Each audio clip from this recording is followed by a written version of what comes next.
Salutations, YouTube! Back here with an entire first arc of what if Naruto and Ruby was Ruby's guardian spirit.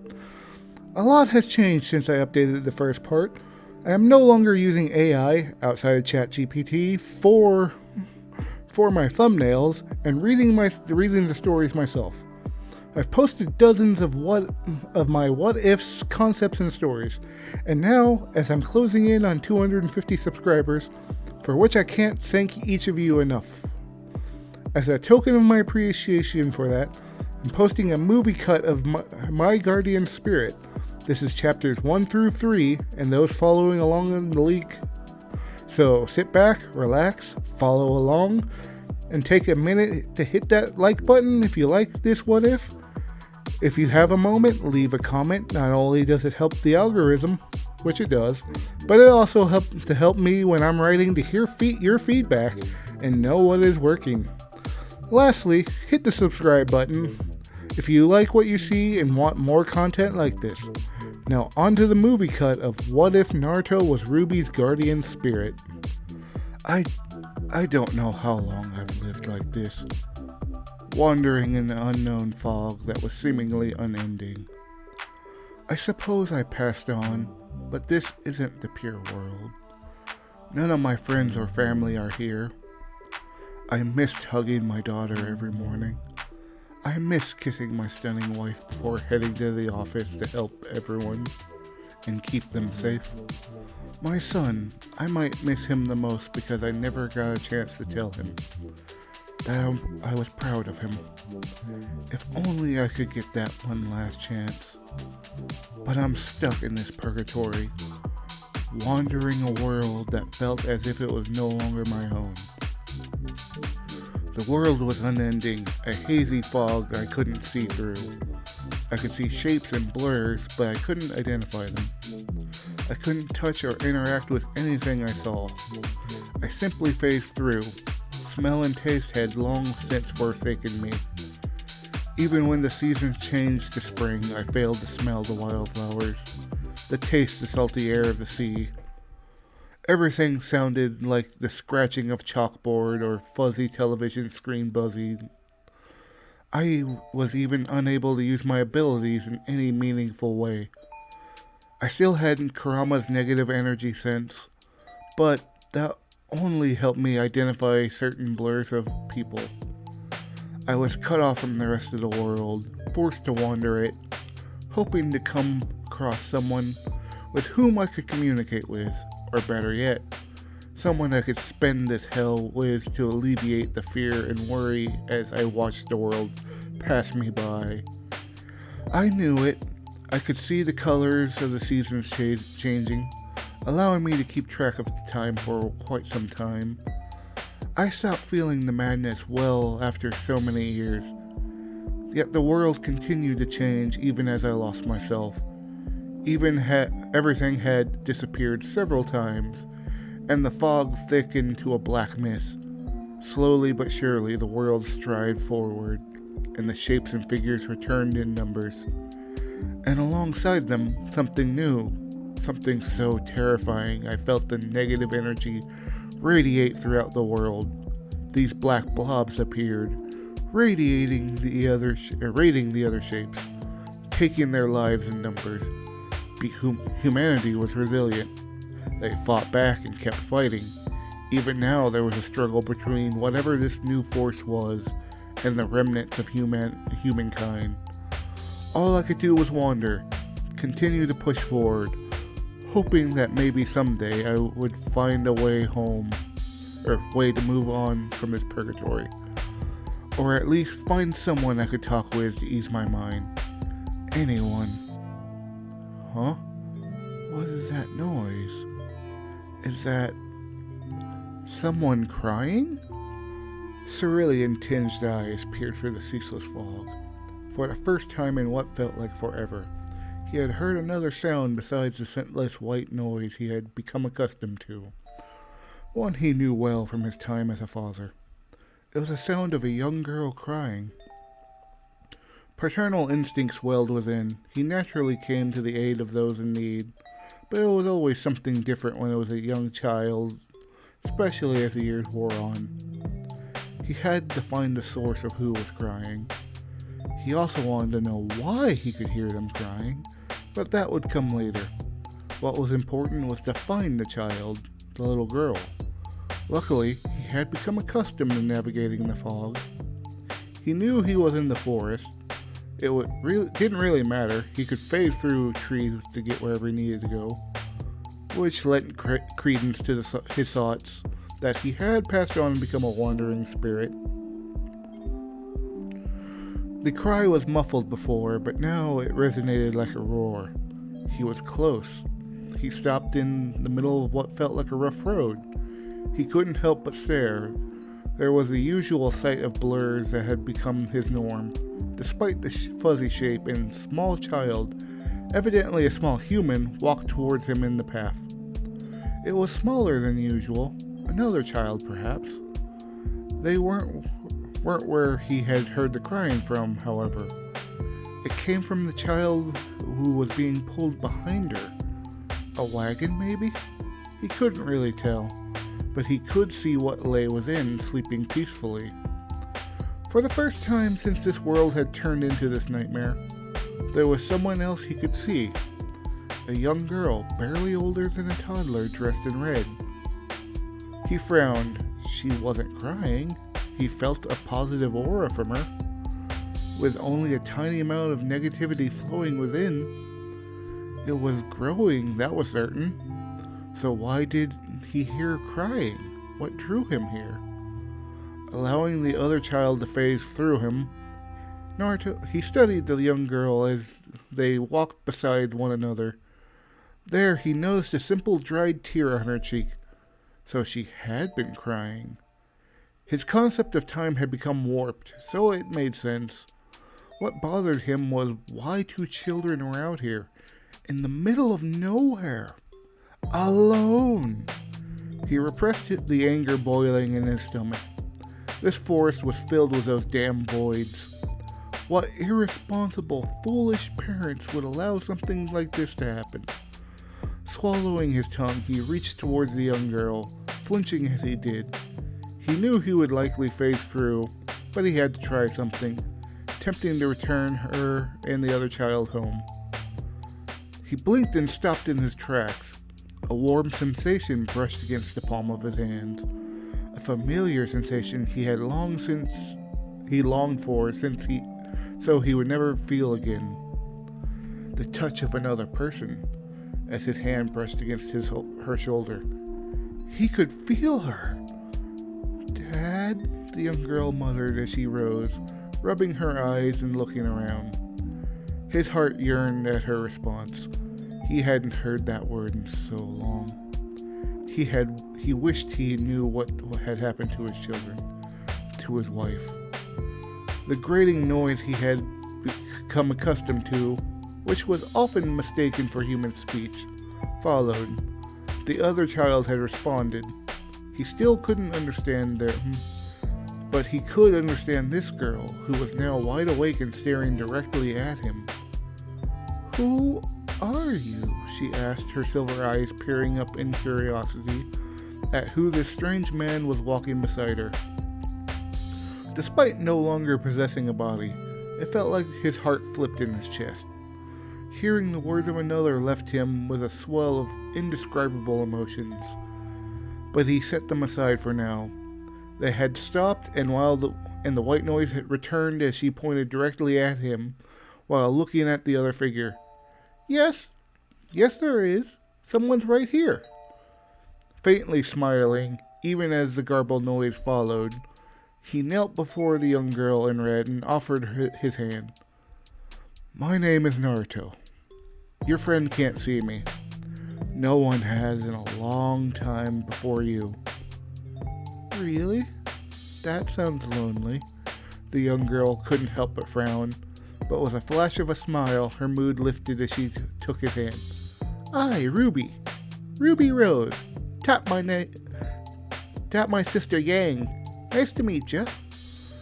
A chuckle resonated in Naruto's chest. It had been so long since he laughed. It had been even longer since he listened to a young child try to communicate. It was always heartwarming and adorable when they did. Ruby, that's a lovely name you got. Naruto matched her warm smile, gently taking his hand back.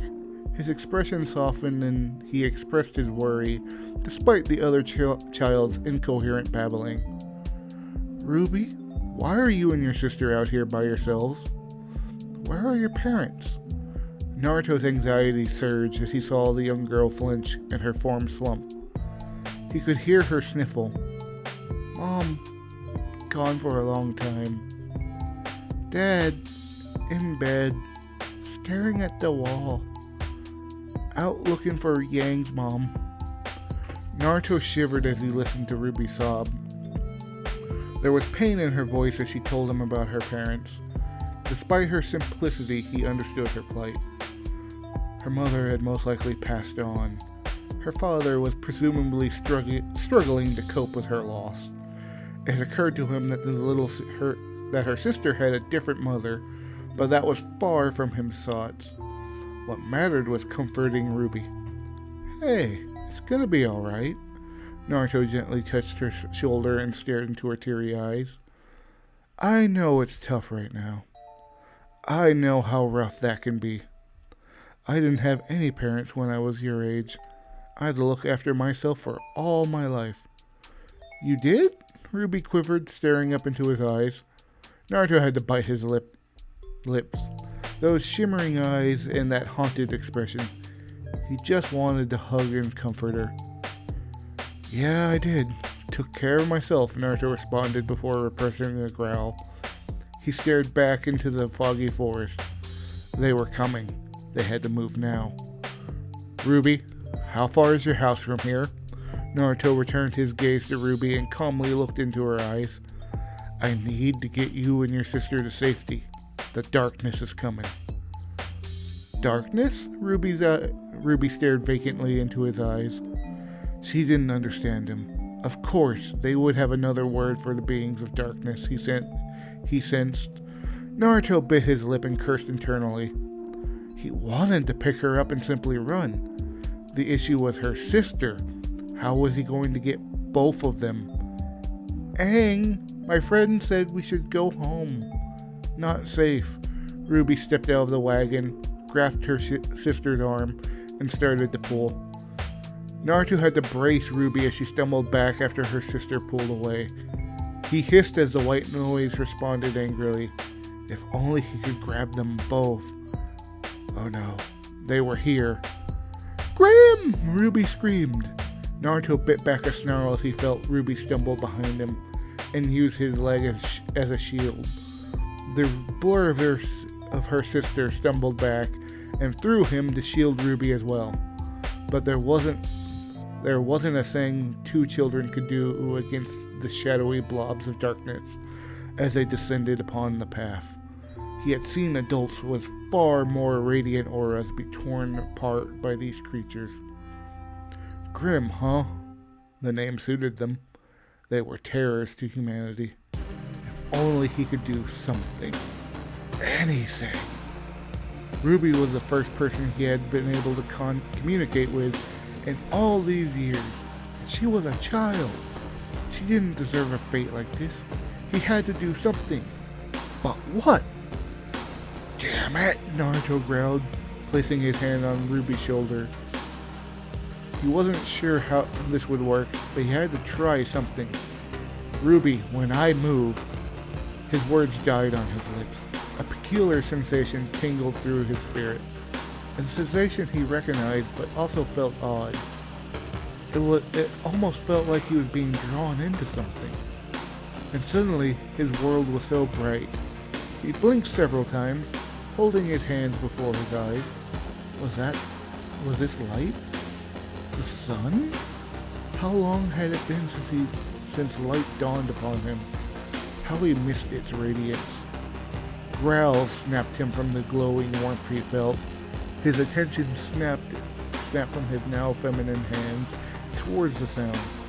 He saw wolves of shadows and skull-like markings coating their body. So this was the Grim, huh? They didn't impress.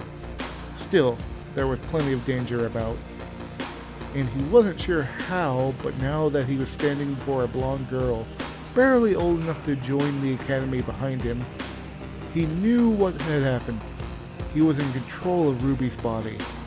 It didn't make sense how or why it happened, but he could do something right now. She might be small and meek. He was not.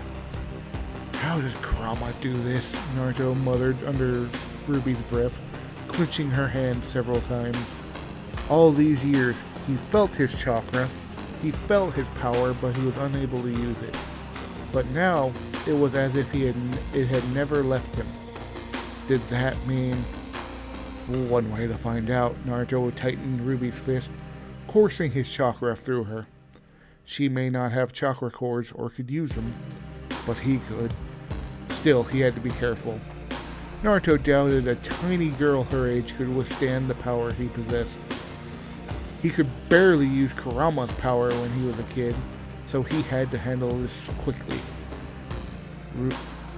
Ruby, stay back! Ruby's sister desperately called out, pushing her back only to fall back as Naruto slid under her arm and rushed ahead. Ruby! Naruto paid her no mind as he was careful not to exert too much of his strength on Ruby's body. If he were still able to communicate with Ruby after, he would have to come up with some excuse to explain what had happened. But for now, all he needed to do was lock in and take these Grimm down. As Ruby's tiny fist connected to the wolf's muzzle, Naruto couldn't help but release a satisfied grunt and grin as he watched the creature turn into a smoky mist as it exploded from the contact. It felt so good to feel again, but that contentment quickly vanished. The world was darkening around the edges of his eyes. His control over Ruby started to wane. Naruto growled. He didn't have much time. He had to wrap this up now, and he couldn't do that while being careful with his power. Sorry, Ruby. Naruto concentrated, holding out Ruby's tiny palm, her hand palms up. A small black orb was formed before it fully took shape. He felt her entire body tremor, and he grimaced. This is gonna hurt, but it'll be quick. In the blink of an eye, the orb vanished, and every Grimm turned into a fine mist before it returned hovering over his palm. As his world darkened, he felt Ruby regain control. He released one last smile as the truth-seeking orb dematerialized. Someone else was here, a man who looked more than capable of handling the situation.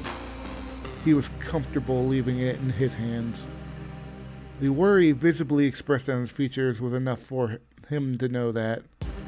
And after such a long time, he finally interacted with the material world and saved the lives of two young girls. Although the world he had known come to fade from his vision, he felt a sense of fulfillment. This may be all he needed to do to find the pure world.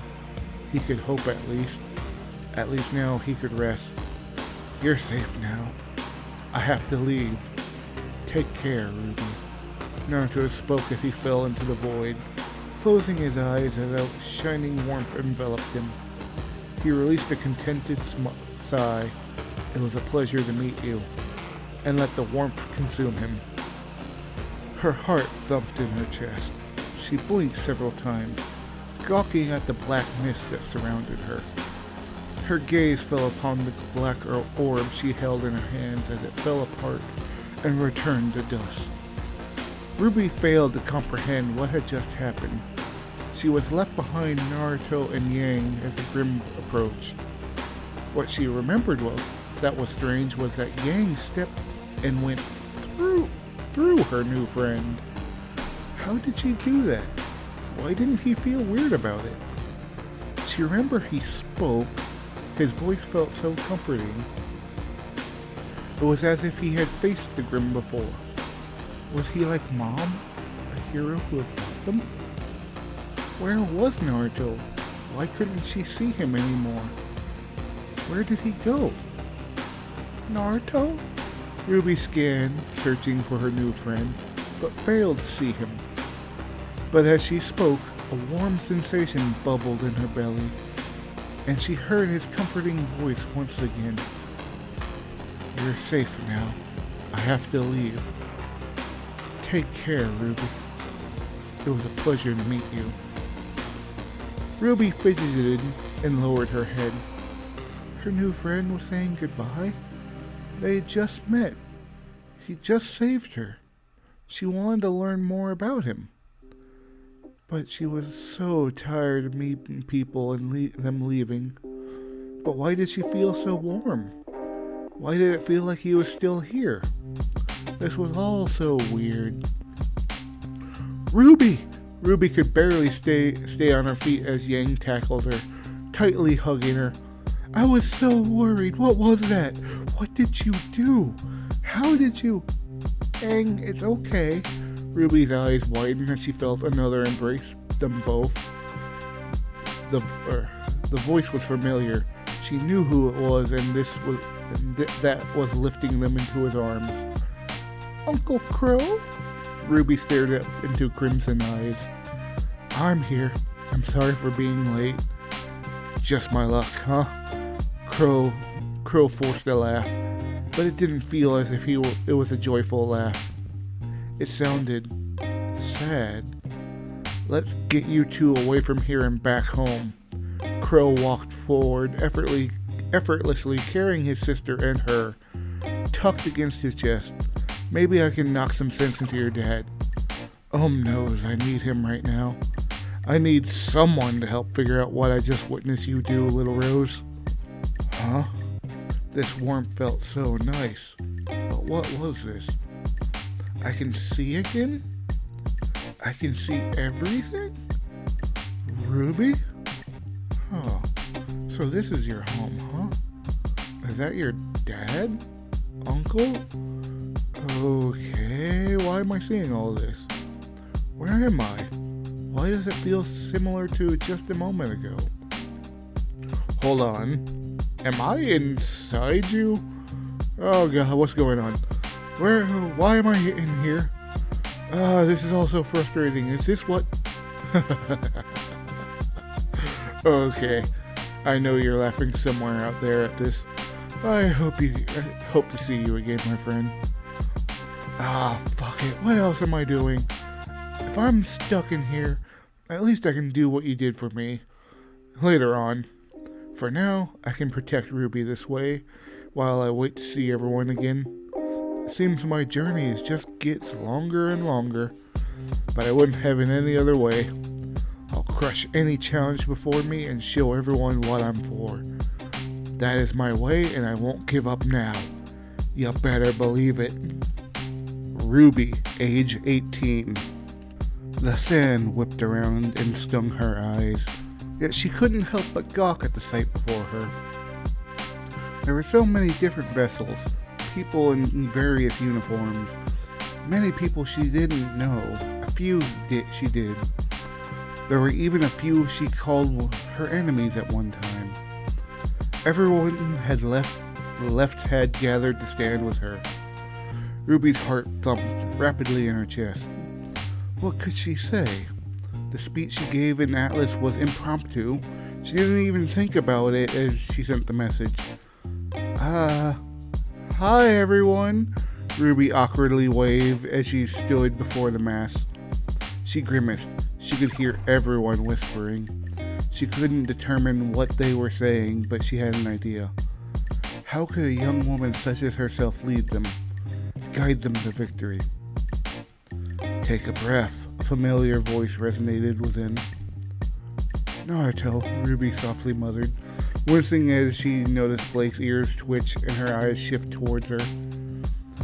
Ruby, you're speaking out loud again, Blake whispered.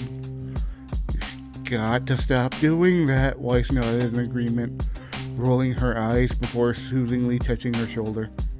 You've got this. You've led us this far. Time to show everyone what you're made of, Rubes. Yang finished with a wide grin. They're right, you know. I believe in you. Always have, Naruto added. Don't worry about something as trivial as this. Just speak from the heart like you always do. They'll listen, I guarantee it. Okay, Ruby exhaled, Taking several more breaths, she gazed upon the massive crowd that she summoned for this occasion. Her nerves were frayed at the sight, but they were right. Here goes nothing. Everyone? I'm sure most of you know who I am. Ruby stepped forward, taking in everyone's gaze as they all focused on her. It was unnerving, but she pushed on, her gaze falling upon those she had known. Many of you may have known me from before. My peers gave me the nickname the Crimson Reaper after the incidents in Vale and Mistral, and now Atlas. Others amongst you have stood against me, may call me Little Red, or the Brat in Red. Her silver eyes shifted to a certain few amongst the crowd.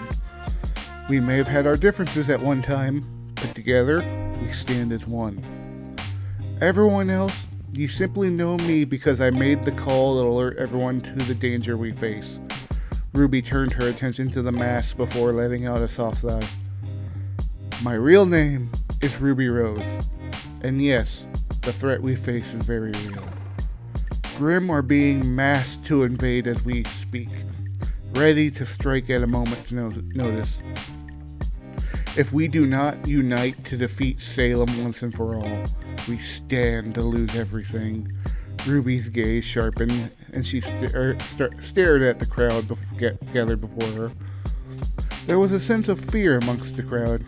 She understood why. We've all lost something to her, to the Grimm.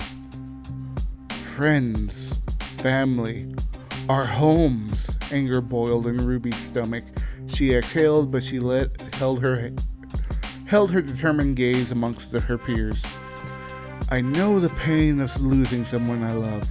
Believe me, it's a terrible sensation. If you don't want to be here, I won't blame you for leaving. But I look at it this way. If we don't stand and fight, we let Salem win. So join me, won't you? Ruby posed before everyone, the wind picking up momentarily. But as the sand pelted them and her cloak whipped from behind, Ruby did not blink. Stand together with me, and we will end this nightmare. Salem is not invincible. We can win. Night had fallen. Sitting upon the desk in the room her team was given, Ruby placed her pen down and released a pitiful sigh. This could be the last night any of them were alive. The weight of the world weighed on her shoulders. So this is what it feels like. Never gets any easier. Being a leader is demanding. It can run you ragged, trust me. It ran me down. But I believe in you. You can handle this. I've watched you throughout your life. You're tough. You can do this. You always know what to say. Are you sure you didn't do everything by yourself? Ruby muttered, half-hearted and smiling. I may have been around forever, but I don't know shit. I succeeded as I had good friends around me. Naruto brusquely refuted her claim. His voice then softened. Why are you in here?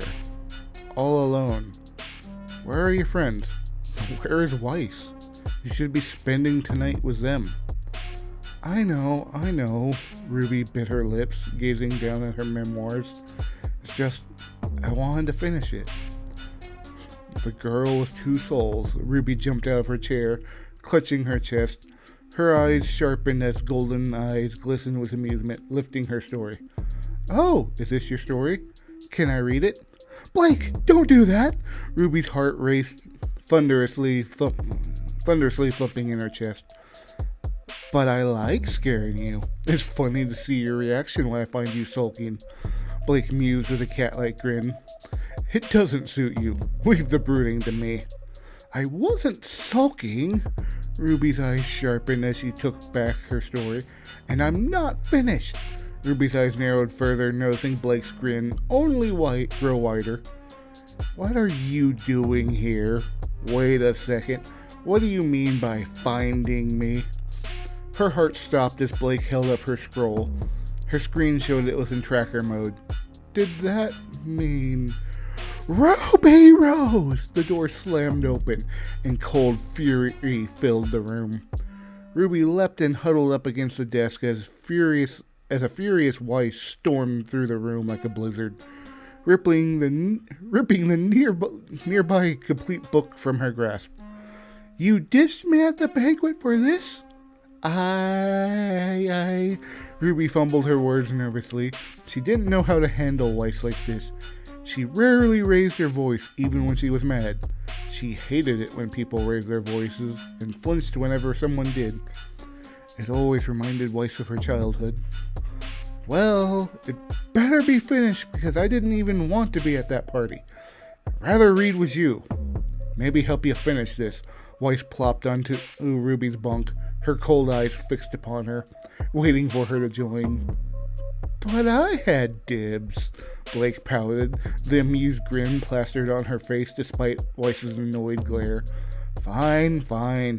I'll read it later. She's your girlfriend." "Where is mine?" "So this is where the action's happening, huh?" The door snapped open to reveal Yang carrying 2 wine bottles. She set them on the desk before 4 wine glasses appeared from somewhere, and she began to pour. "We're still underage. We can't drink," Weiss glowered while Yang handed her first poured glass to Ruby. "Ma, live a little, would ya, princess?" Yang rolled her eyes and poured everyone a glass, handing one to each of them. "This could be our last night. We should be enjoying our time with one another, you know." "How did you even get these?" Ruby blinked, staring at the wine in her cup before apathetically glaring at her sister. "Do I want to know?" "I nicked them. I did the same for Sasuke's wedding, and he did it for me." "Not helping, Pops!" Ruby shouted before covering her mouth. Weiss didn't even wince. Instead, she rolled her eyes. "All these years and you still haven't worked on how to stop that. How have you gone almost all your life with him and you still can't use your inner voice to talk to him?" "She's got a point." "Shut up," Ruby sulked for a moment before she softly smiled, glancing at the cup. "It's funny. He was saying the same saying before you all arrived." "Of course Pops was." Yang grinned, hopping onto the desk, holding her arm and wrapping it around Blake as she joined her. Oh, Weiss, we should read it aloud together. I want to hear how Ruby portrayed me." "I agree. Take turns every chapter." Blake grinned. Blake's grin had somehow matched the curious cat's. And where was that little bugger? And little. What were those 2 troublemakers out doing? "I have no objections," Ruby caved, plopping next to Weiss and sipping the wine. "Blah! How do adults drink this stuff?" Thought the same thing for a long time. Ruby blanched, looking at the liquid in her cup with an evil eye. However, her mood improved as a warm yet oddly cool sensation nuzzled against her cozily. Leaning her head against Weiss, she smiled. "So shall I start, or should you?" Weiss snorted but leaned further into Ruby. "It's your story, dolt. You take the lead." Ruby, age 3. The echoes of wood scraping against the wood filled through the entire house. A chair was slowly pushed towards the kitchen counter. Once it reached its destination, a young girl in red climbed on top of it, her hand stretched towards a cooked clothes jar. "Ruby? No. But cookies!" Ruby's eyes sparkled as her tiny hands pulled the jar towards her. "Your pop said 1. You had 1. But... Ruby's lips quivered and her eyes teared, opening the top of the jar. "Don't pull that with me. I've had a daughter, young lady. You know that doesn't work. Put it back." "Okay."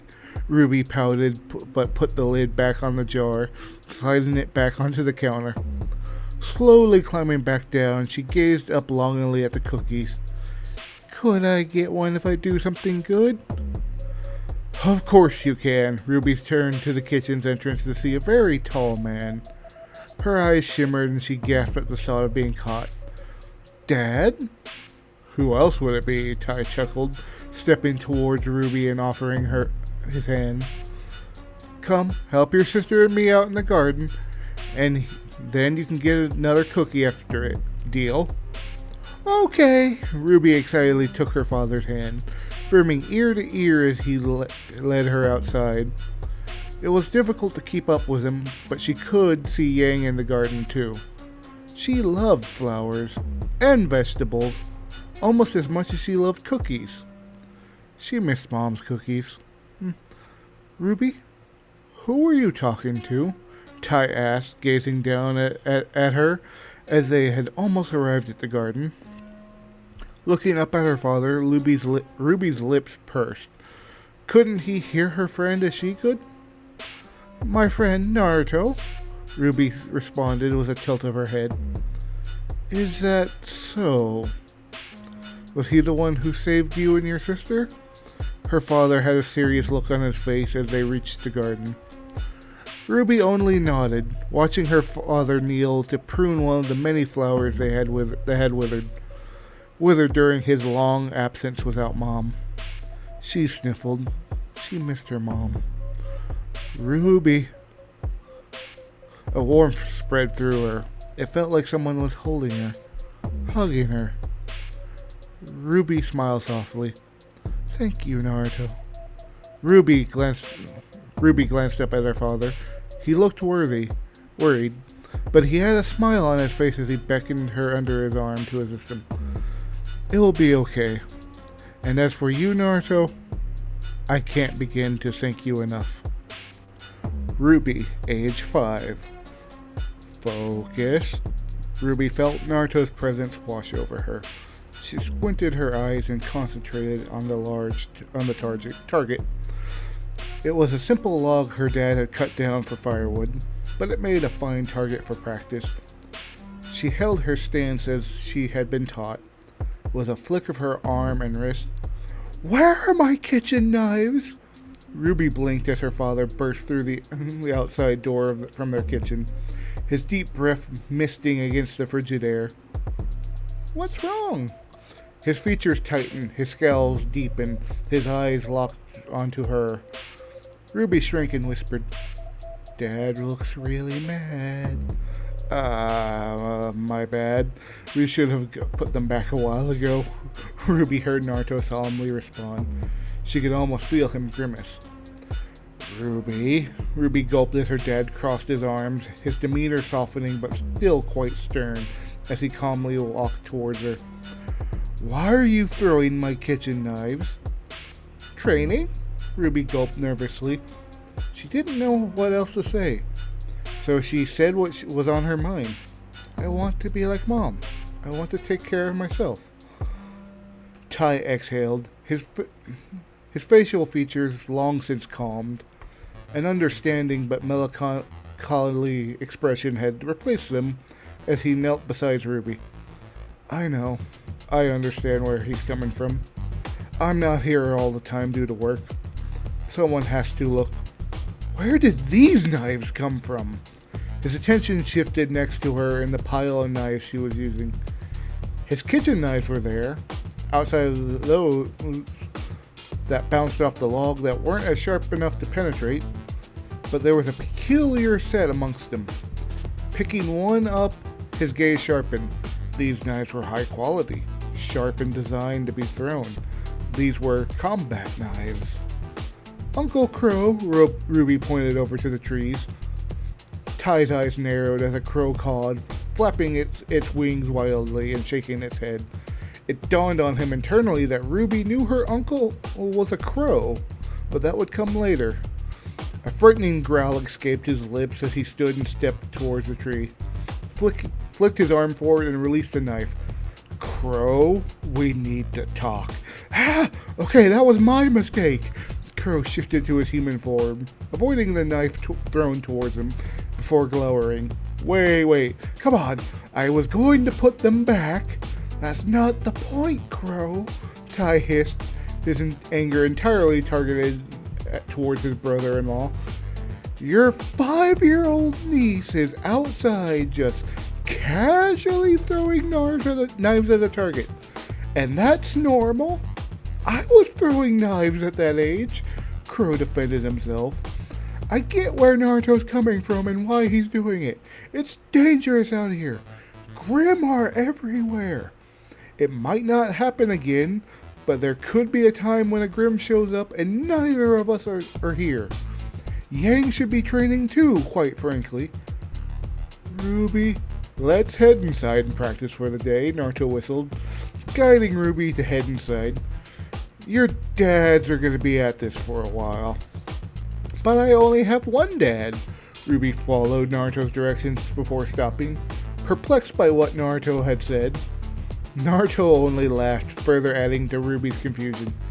Come on, it's time I show you how to cook. Really? Ruby excitedly hopped forward, rushing towards the door, her previous confusion left by the wayside. Yep! Ruby felt the excitement buzzing from Naruto. She eagerly entered the kitchen, following his instructions. So you want to fill that thing on top of the oven, it's called a kettle, with water. We're going to boil it. Once you get that started, we will grab the bright orange packet out of the cupboard. It's about time I open your mind to the wonderful world of ramen. Ruby, age 8. She had never been so cold in her life. It was a hot summer day, but it was so cold. This is awkward, Ruby shivered as water poured and rushed down her back. She glanced up, glowering at the water hose drenching her. Why did I let you convince me to do this? Hey, it's better than being hot. Ruby scowled. She could feel Naruto grinning. She was starting to think her friend was evil. At least she was wearing her bathing suit instead of her clothes. Alright, close your eyes. Let's begin. Okay, Ruby followed his orders. She had heard her dad talk to Yang all the time about meditation. Was this really how it was done? This didn't feel right. Focus. Inhale. Put everything out of your mind. Ruby took a deep breath. It was difficult to focus as the cold water sprayed and drenched her. She found it to be a challenge. Her thoughts were rampant. Exhale. Following his command, Ruby released the breath she had been holding. It was strange. As she did, she felt somehow freer. The thoughts running through her mind became less prevalent. Again. Inhaling deeply, following a long pause, Ruby had to admit, this was relatively peaceful, calming. She could barely feel the water as she thought was so cold before. Weird. Good. Now let's get to work. I want you to focus on your belly. Is that where you are? Is that why I'm always hungry? Ruby puzzled. It would make sense. In his story, his appetite was ravenous. No, I'm not, Naruto chuckled. Look deeply inside your body. Search for a warm sensation. It's hard to really explain. You'll know it when you find it. Ruby frowned. She took several more deep breaths and let them out, following his instructions. Looking within, she attempted to seek out this warmth. And there it was. It felt like a gentle drip, a flow of warm water that tickled Ruby from within. What is this? Ruby gasped, drawn in by the pleasant sensation. This, Ruby, is your chakra. My chakra? Ruby furrowed her brow. She knew that word. She heard it many times throughout all of Naruto's stories. Is that? Yes, it's the power of my people. And now it is yours. But how? Ruby pursed her lips, perplexed. It is simple, really. We both inhabited this body.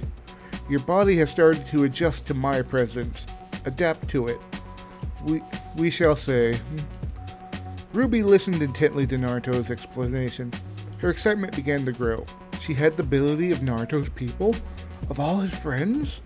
They thought of what she could do with it. Let's not get too ahead of ourselves. Naruto chuckled, causing Ruby to scowl. Your chakra is too small to learn anything with. It will take a while for it to grow. Ruby exhaled, lamenting her inability to learn the cool techniques she had heard about. She really wanted to learn some of them, especially his swirly spinning attack. It sounded super awesome. In time, Ruby felt Naruto's grin. We've got a long way to go for that. For now, this is what we gotta do to help your chakra grow. After this exercise, I got a few others. Ruby? Ruby's eyes opened to see her sister, Yang, hovering above her, glancing down at her curiously. What you doing? Meditating. Naruto says it's good for training, Ruby answered, relaying what she had been told earlier. Oh! Yang's eyes shimmered for a moment as if she were contemplating something. Can I join you? Where were his daughters? It was never good when it became too quiet around the house, especially on a hot summer day. By now, he had expected to hear something about them going to the beach. If these thoughts had already passed his mind, he was assured it had come to theirs. And they were more impulsive. Yet neither had asked.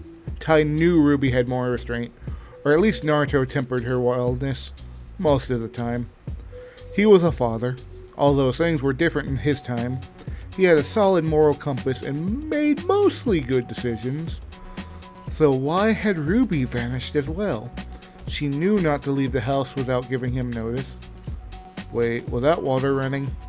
Stepping outside, Tai blinked several times, beholding the sight before him. His two daughters were sitting under a rigged hose, being drenched by water, sitting in meditative poses. Ruby? Yang? What are you doing? Tai was unable to hold his curiosity, placing his hand on his hips and unable to break eye contact from what they were doing. Training? Yang smiled widely. I'm meditating like you said to. Uh-huh. Tai blinked several more times, absorbing what he was witnessing. Finally, he broke out into a laugh. Okay, girls, that's enough training for now. I think the heat is getting to all of us. I was thinking of having a picnic at the beach. Wanna come, Wiz? Can we? Yang leapt up from the drenching cold water. Tai only nodded, his laughter increasing. Yay! Ruby followed behind excitedly. Oh, can we bring the spit? I want ramen. Tai Yang twitched before exasperated before shaking his head. You are something else. I swear it's like you have a cookie monster and ramen demon inside you or something. Ruby, age 12. Ruby, wake up. I don't wanna. A young Ruby muttered under her breath, pulling the covers over her eyes. The light in her eyes bothered her. No school today. The voice released an exasperated sigh, tinged with a hint of despair and annoyance. But she didn't care. She wanted to sleep. She was so tired. That was yesterday, Ruby. Today is Monday. Ah! The school-age Ruby leapt up in bed, eyes wide. Her head snapped towards the clock, and her heart sank. It's almost time for class? Why didn't you wake me up earlier? And where is Yang? Ruby bolted from her bed and raced across the room she shared with Yang in a panic. Her panic only increased as she dashed to gather all her school books, haphazardly tossing them into her bag. Then she opened the closet she shared with her sister to select an outfit for the day. I've been trying to for an hour. You were out like a light, Naruto exclaimed, causing Ruby's ears to ring. Again? She winced at his volume before glowering, slipping into her clothes, picking up her brush, and sitting at her desk. She gazed into the mirror as she carefully combed her hair, occasionally spritzing her hair with hairspray. Even if she was late, Ruby refused to skimp out on her appearance. I was so tired from your training that I'm gonna miss class. This is your fault, Naruto. You weren't complaining last week when you were accepted into Signal. Ruby could barely hear Naruto growling back. clearly agitated. Ruby grimaced. I'm sorry, that's not what nah. You're on your own now, Missy. I'm gonna go sleep. Naruto grunted before muttering under his breath. Is this how Kurama felt about me?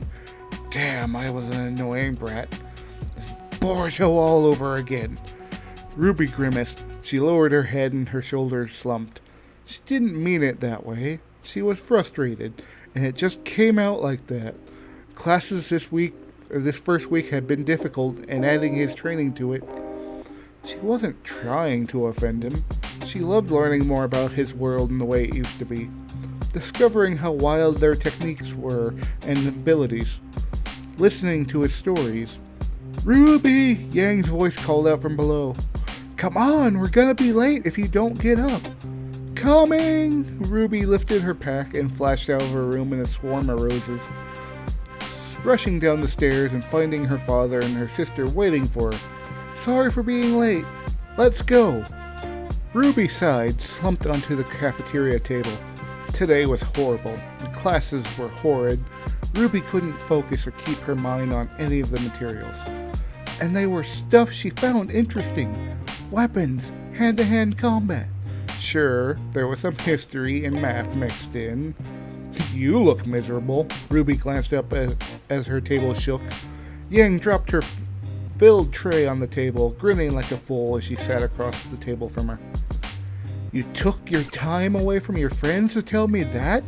Ruby squinted and glowered as Yang smiled, widened. Ruby bristled and sunk lower in her seat. Has anyone ever told you that you're a jerk?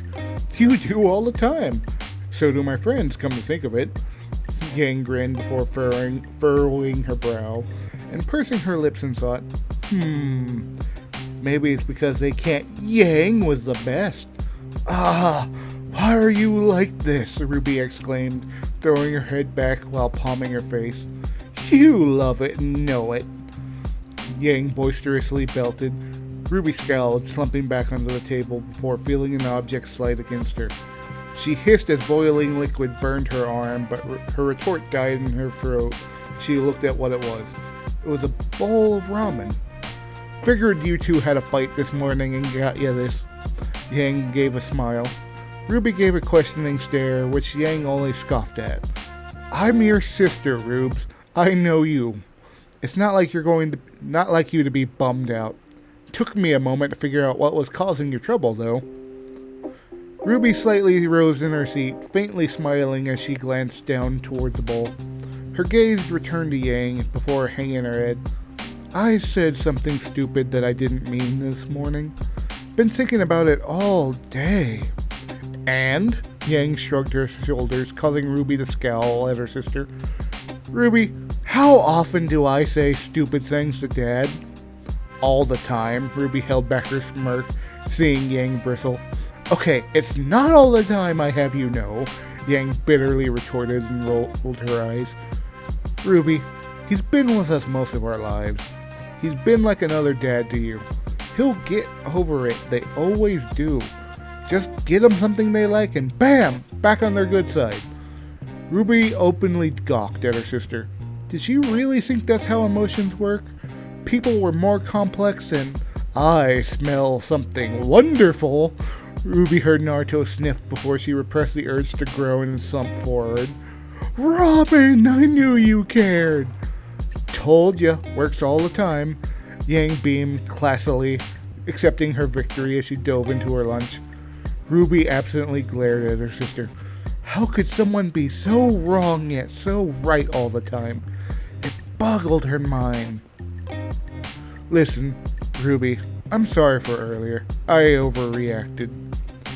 I guess I can still get worked up sometimes, Naruto nervously chuckled before exhaling. And I think you are right. My exercise have been pushing you a bit too much. You're not me, and I shouldn't expect you to adapt as well. It's okay.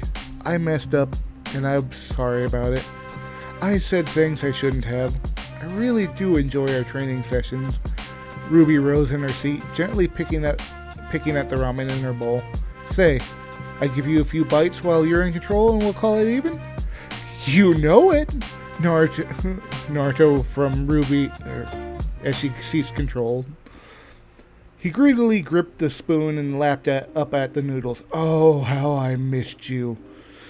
Gross, Yang blanched after observing her possessed sister take a bite of ramen. I don't think I'll ever get used to that. Haha, could be worse, Naruto grinned in Ruby's stead. You should have seen me back in the day when I was your age. I was an absolute fiend. Somehow I believe that, Yang stared horrified as Naruto took another bite, glancing around, noticing others were paying attention to them, and quietly hissed, Could you give Rubes control back? People are watching. Oh, right. Naruto grimaced and allowed Ruby control. Sorry about that. It's fine, Ruby smiled, gently wiping the broth from her mouth. Her expression softened and she glanced down at the ramen. I can't imagine what it must be like for you. But seeing something so simple make your day makes me happy. I just wished I could do more for you. Ruby, age 14. Her breaths were shallow. It was difficult to catch her breath. Her body trembled and shook despite sitting cross-legged in the center of the room. Sweat dripped profusely, dampening her pajamas. Ruby struggled to maintain her focus, her vision blurred in and out, her arm outstretched and staggered and veered, unable to control wisp of red chakra attempting to swirl in her hand. That's enough. A warm sensation lightly tapped her on her shoulder. Ruby slumped and fell back onto the floor, her eyes swirling as she stared at the ceiling. Catching her breath, slowly recovering as her discombobulated world returned to normal. Her gaze shifted to the figure sitting on her desk. Why is that so exhausting to do? We're still building your chakra reservoir, Naruto explained, mildly chuckling as his gaze shimmered pridefully. The Rasengan, even with precise control, eats up a ton of energy. Using a single one would drain their reserves from anyone other than a few people from my time. I'm more impressed that you're starting to form it. That's an achievement in its own right, considering where we started from. Ruby quivered as she sat back up, panting from exertion. However, she flushed from the compliment and tucked her head. Thanks. Two heads swiveled as the door cracked open. Two frowns followed as a scuffed Yang stepped in, tossed her jacket onto the desk, and leapt onto her bed. She flashed a wide grin and leaned back onto her bed. Yo! Using a clone to help Rubes train, Pops? How's it going? And where have you been? Naruto glowered and crossed his arms. It looks like you got into a fight. I swear, if you got in trouble with those gangsters again while your father is out, I'm gonna... Relax! I was just vetting information on Mom. Yang shot back up, vehemently shaking her head and waving her arms. She then sheepishly rubbed the back of her head and chuckled. Yeah, I did get into a brawl with those guys, but I took care of it. They're so washed it was easy. It's not like they're gonna come here and cause trouble. Damn it, Yang, that's not the point.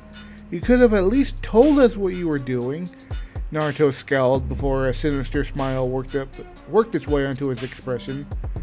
And I have the perfect punishment for breaking the one rule your dad left me with. Did I ever tell you what my sensei did to me on the first day of being on a team? Yang visibly paled.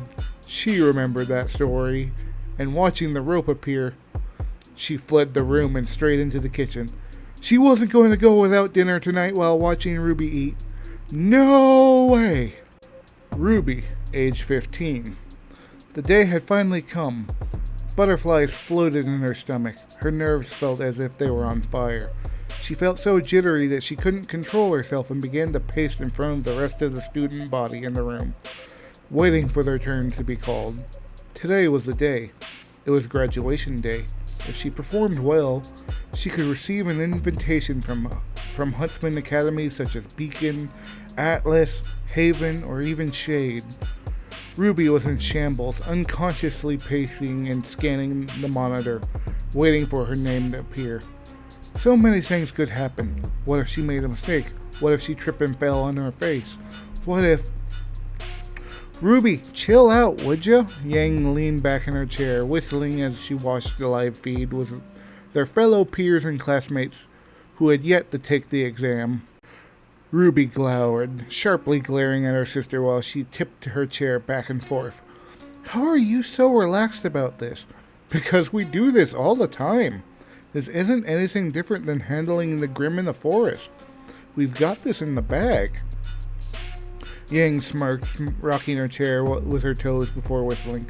Ooh, damn, he took a hit. Come on, that's a Beowulf. You can do better than that. Yang, you get hit all the time. Like, you can comment about that? One of her friends nearby rolled his eyes. Oh, I can. I get hit on purpose. I take him to charge my aura for my semblance so I can really dish out some punishment. Yang countered, widely grinning while cracking her knuckles. Besides, I'm a girl who likes it rough. You could say, I like it a little too rough. There isn't anyone around who can handle me. Yang, gross. I don't think anyone wants to hear about that.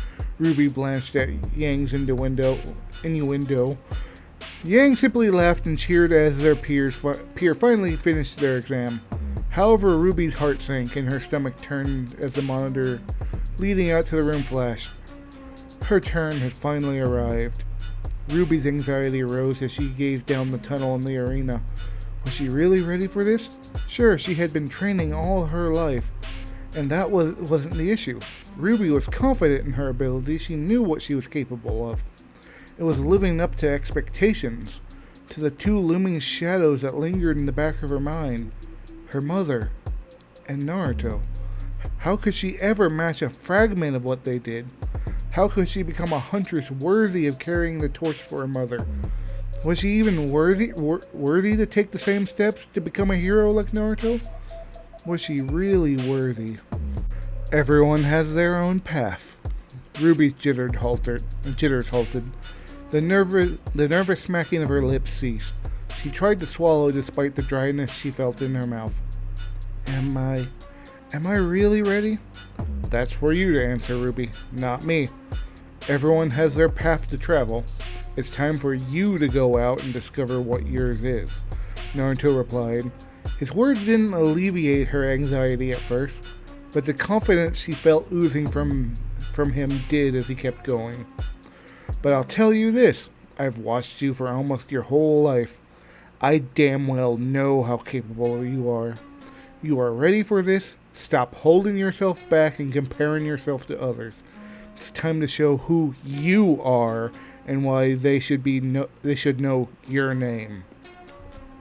It wasn't immediate. She had been out of sorts, but a sense of calmness washed over Ruby. The anxiety that had been wrecking her and causing her stomach to twist and turn vanished. She almost wanted to laugh. You're a little too good at that, Ruby whispered, shaking her head with some amusement. I know, it's my curse, Naruto laughed. Hello, remnant to Ruby, come in. Ruby snapped her head back as Yang, worried, was standing before her. She then sharpened her gaze and muttered, Gotta stop doing that. Now get out there and show them what you're capable of. You've got this. In the blink of an eye, Yang was suddenly behind her, pushing her down the tunnel with the broadest grin possible until Ruby was moving by her own volition. Ruby glowered momentarily, but a slight confident smirk graced her lips. Turning into the tunnel, she purposely strode forward, raising her fist high in the air as she stepped into the darkness. Yeah, I know. The light of the entrance of the tunnel shone down upon her. The exam arena and the booming crowd awaited her on the other end. The noise from everyone who came to watch everyone graduate from Signal was almost overwhelming. Heh, this is a familiar feeling. Let's go, Ruby, Naruto commented with some enthusiasm before his voice sharpened, feeling more focused.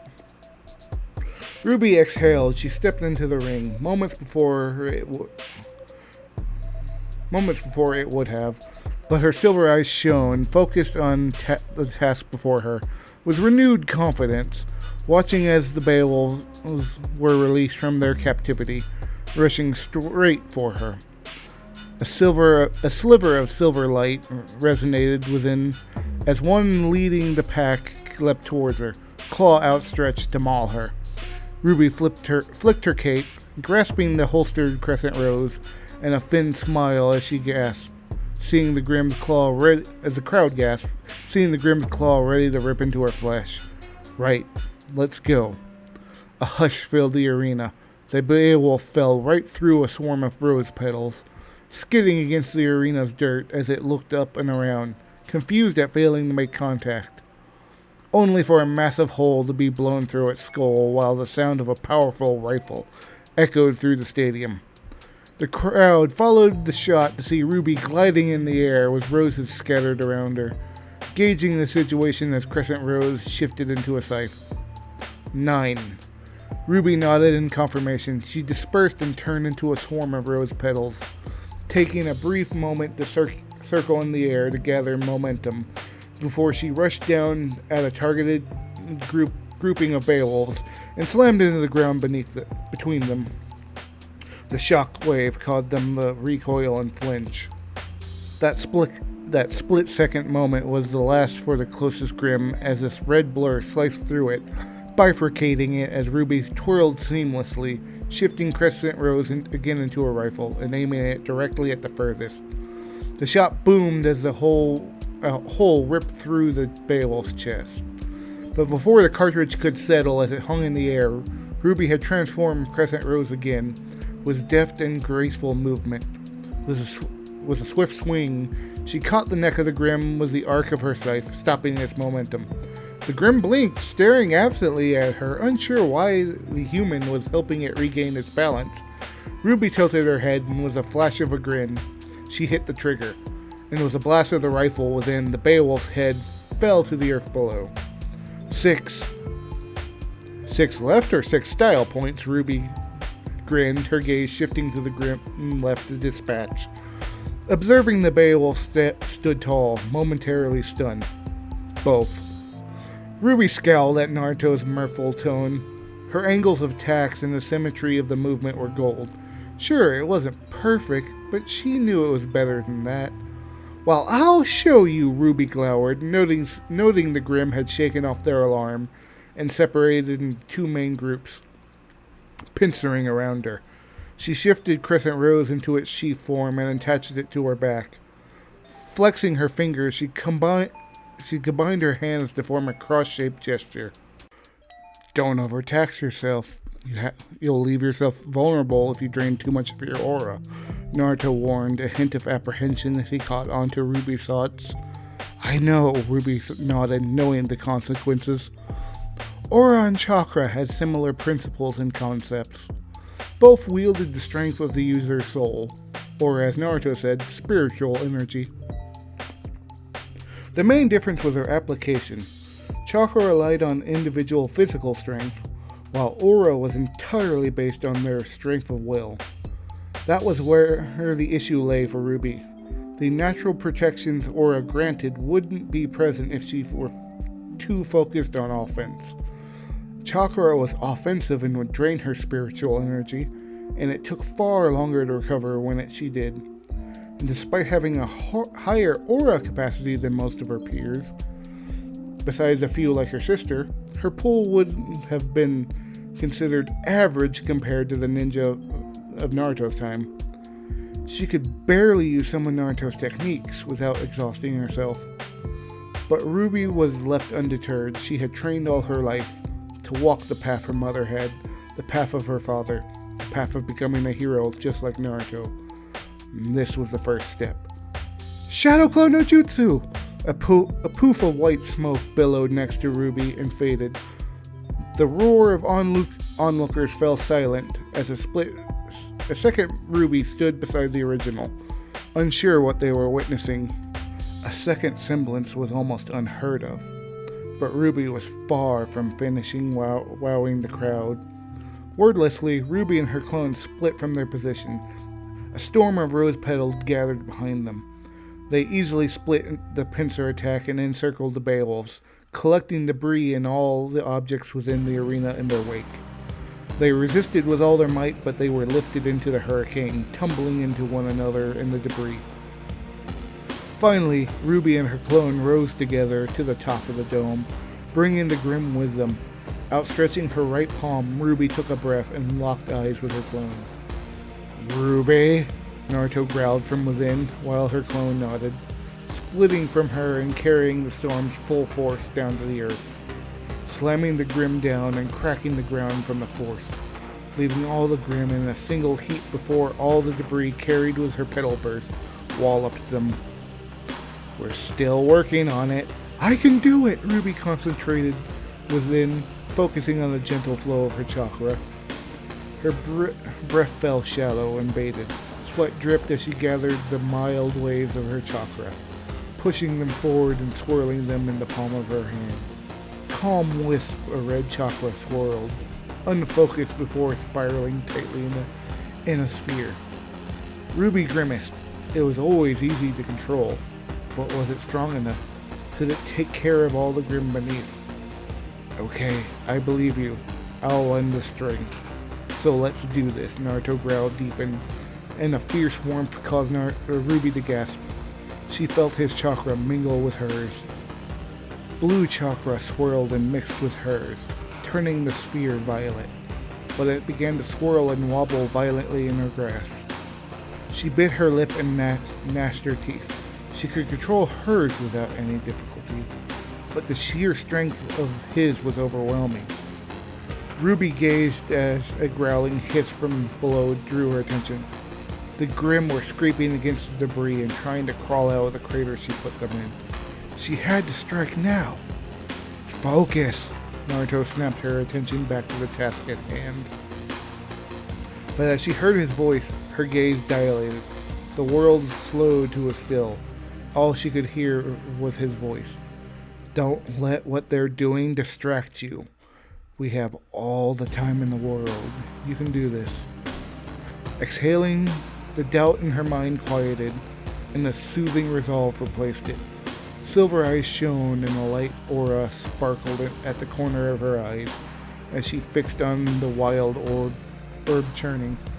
It slowly condensed and solidified into a perfect sphere. Ruby couldn't help but stare, admiring her work.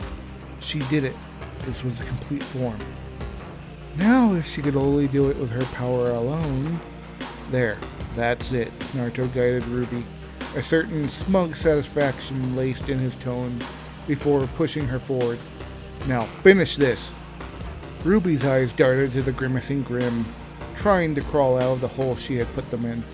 Her aura shimmered around her as rose petals scattered. Her lips curled into a smirk, and without another moment of hesitation, a sonic blast echoed behind Ruby. She slammed back into the massive debris and Grim, combining the gale of her petal burst with the power of the sphere of the chakra. Ruby gritted her teeth as it made contact. Her arms' muscles ached, and she grimaced at the sharp pains but refused to recoil. Ruby pushed forward and screamed, her voice resonating with Naruto's, as the orb shredded all before her. "Rasengan!" Dust and dark smoke swirled around her, obscuring her vision, as the ground beneath her ruptured and cratered. Her body spasmed in response to the explosive feedback. She recoiled as the orb ruptured and she crumpled into the crater she had made.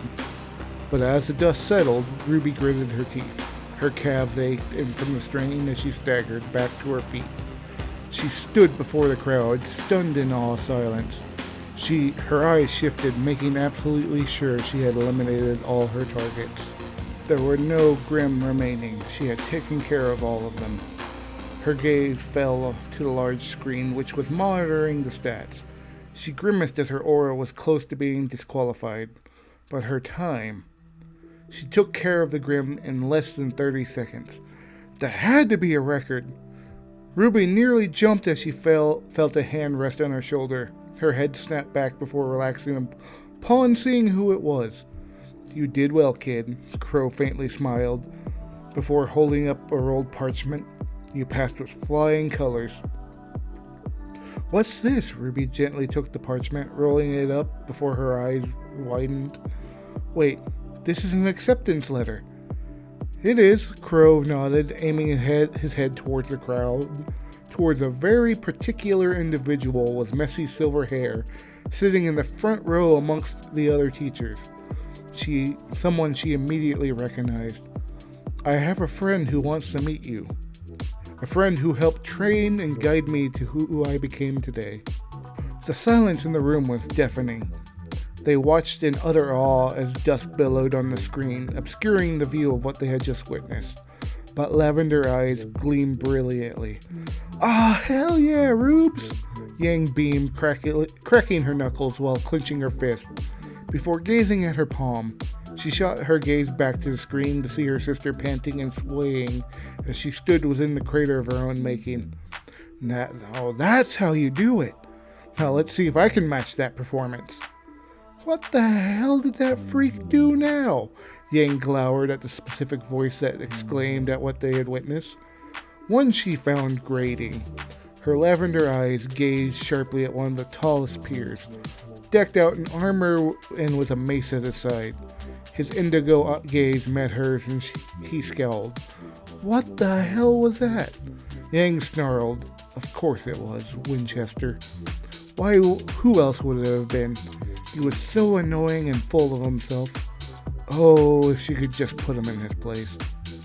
Family secret, Yang turned and flippantly waved Cardin off as she moved down the tunnel intent on heading out to congratulate Ruby. But stopping, Yang flashed a cocky grin. So don't get too full of yourself, big guy.